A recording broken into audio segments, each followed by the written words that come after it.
Hi guys, মই দুপৰীয়া ভাত খাব লৈছোঁ। দুপৰীয়া ভাতটো মোৰ পঁইতা ভাত হয়। এয়া মই পঁইতা ভাত লৈছোঁ এবাটি।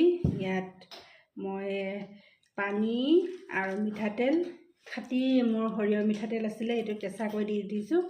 আৰু কণ জলকীয়া ইয়াত দিছোঁ মই কেইটামান। আৰু ভাতটো এনেকৈ অকণমান পিটিকি দিলোঁ আৰু তেতিয়া ভাতৰ ৰসটো পানীত লাগি যাব, তেতিয়া খাই বেছি ভাল লাগিব। আৰু লগত আছে মোৰ আলু পিটিকা আৰু পিঁয়াজ। মজা খাম দেই এতিয়া।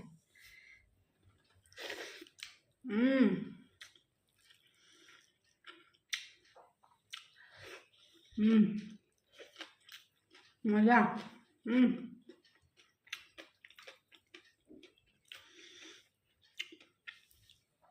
পানীটো অকণমান খাই লওঁ।